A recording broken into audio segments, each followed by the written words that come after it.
Dhaka board 2025 এর যে বাংলা পরীক্ষাটি আজকে অনুষ্ঠিত হয়েছে সেই বাংলা পরীক্ষার যে মেন তোমাদের প্রশ্নপত্রটির উত্তরটি রয়েছে সেটা কিন্তু আজকের এই ক্লাসে নিয়ে এসেছে। দেখো 2025 সালের সিলেবাস অনুসারে তোমাদের যে প্রশ্নটি রয়েছে সেটার সাথে সম্পূর্ণ উত্তরটি মিলিয়ে নেবা।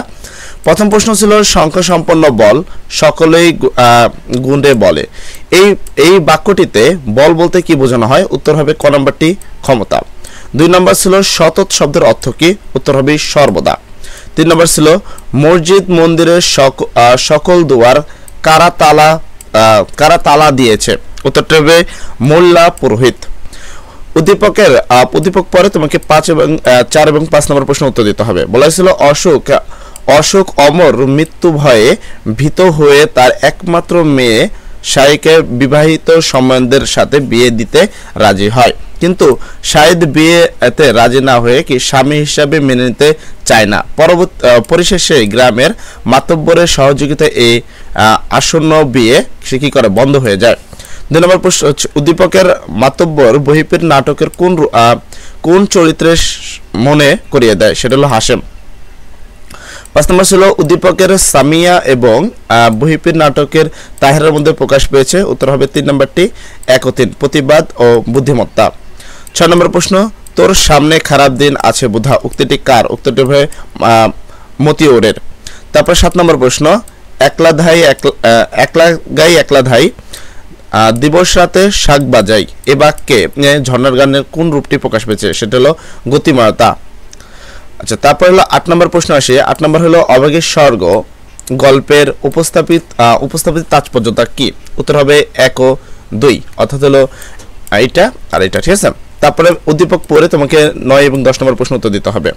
গত ডিসেম্বরে সিলেটের এখানে বলা হয়েছে বিছানা বান্দি বেড়াতে যায়, মানে এক জায়গায় বেড়াতে সিলেটে, সেখানে নীল আকাশ পাহাড়ি ঝর্ণা দেখে প্রবাহিত নদী শীতের কথাগুলো ভালোভাবে বোঝা যাচ্ছে না, ঠিক আছে, উপরে দিয়ে ধুয়ে যায়। আচ্ছা, প্রশ্ন ছিল এটা যে উদ্দীপকের সাথে সাদৃশ্য ভাব প্রবাস বন্ধু কাহিনীর সাথে কোন লাইনের সাথে প্রতিপাদিত করে?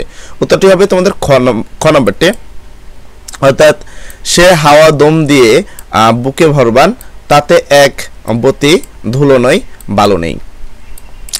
10 নম্বর প্রশ্ন, খোদার কসম আমি ভিনদেশী পথিক নয়, আমি কোনো আগন্তুক নই কবিতায় এই বর্ণিত উচ্চারণের কোন চেতনাকে সক্রিয় করে? সেটা হলো স্বদেশ প্রীতি। 11 নম্বর প্রশ্ন, বহিপীর নাটকের কোন চরিত্রের কুসংস্কার এবং ভণ্ডামি? সেক্ষেত্রে উত্তর হবে হলো খদিজা। খদিজা হলো কুসংস্কার এবং ভণ্ডামি দুটাই। আচ্ছা, 12 নম্বর হলো হাতেম আলীর বাল্যবন্ধু কে? উত্তর হবে আনোয়ার উদ্দিন। হাতেম আলীর বাল্যবন্ধু হলো আনোয়ার উদ্দিন। এর পরবর্তী 16 নম্বর প্রশ্ন ছিল তোমাদের। 13 নম্বর প্রশ্ন ছিল মেঘলা নদীর মাঝি কে? উত্তর হবে হলো মতলব মিয়া। 14 নম্বর প্রশ্ন হলো 17ই সোমবার 1971 সালের এখানে বলছে খবরের কাগজে কতজন বুদ্ধিজীবী ও শিল্পীর নাম বিকৃত হয়েছে? সেটা হবে উত্তর হবে 55 জন। 15 নম্বর প্রশ্ন, অপেক্ষিত শক্তির উদ্বোধন প্রবন্ধে মহাজাগরণের দিন বলতে বোঝানো হয়েছে কি? উত্তর হবে তোমাদের গ নম্বরটি, অর্থাৎ 1 ও 3 জাতি সংগঠন এবং হলো বৈষম্যহীনতা।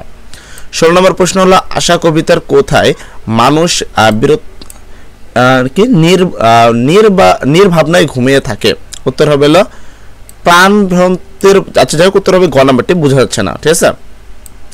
এর পরবর্তী প্রশ্ন, এরকম একটা উদ্দীপক ছিল যেখানে বলা হয়েছিল 16 এবং 17 নম্বর প্রশ্ন। উদ্দীপকটা ছিল এমন, হযরত ওমর রাদিয়াল্লাহু সালাম কর্তৃক সেনাপতি মহাবীর খাদিজাকে অপসারণ করেছিলেন। প্রথমত বিদ্রোহী মালিক ইবনে হাইয়ান পরাজিত হয়ে এখানে বর্ষত্ব স্বীকার করলেও খালিকাকে হত্যা করেন। আচ্ছা, যাক, উদ্দীপকটা ভালোভাবে পড়া যাচ্ছে না, মানে উদ্দীপকটা তোমাদের অনেকটা ঘোলাটে। তো প্রশ্নটা বুঝতে পারছো যে 17 নম্বর প্রশ্ন হবে সেনাপতি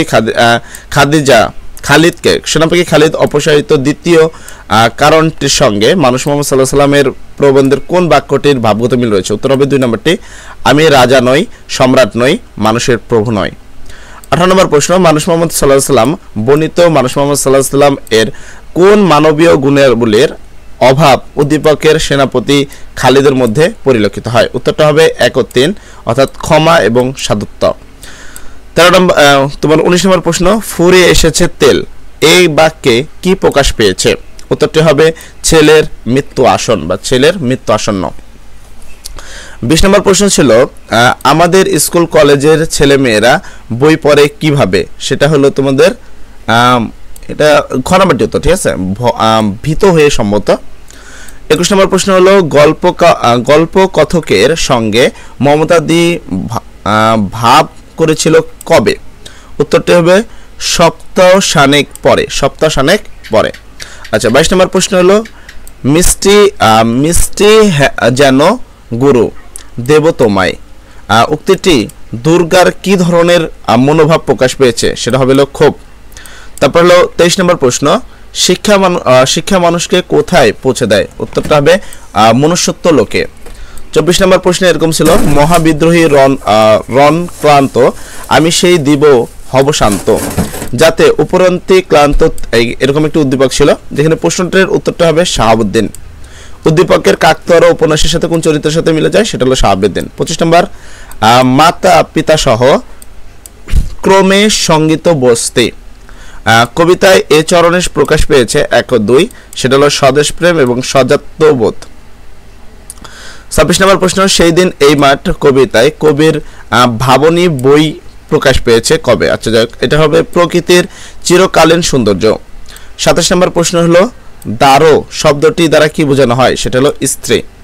তারপরে এখানে 28 এবং 29 নম্বর প্রশ্ন তোমাদের উদ্দীপক ছিল লেখক কখনো কখনো ছোট আকারে সাহিত্য রচনা করেন, এতে জীবনের পূর্ণ ছবি দেখতে পাওয়া যায় না, এমন রচনায় আচ্ছা ছোট ঘটনায় বৈষ্ণবের হয়ে পাঠকরা মুগ্ধ করে।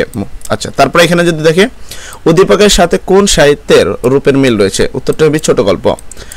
29 নম্বর প্রশ্ন হলো উক্ত সাহিত্যের আলোচ্য বিষয়টা কি? সেটা হলো 1, 2, ঠিক আছে, জীবনের খণ্ড ঘটনা এবং হলো কি এটা জীবনের অপূর্ণ রূপ। তারপর হলো 30 নম্বর প্রশ্ন হলো পাহাড়ের বৌদ্ধ বিহার কোন জেলায়? সেটা হলো নওগাঁ।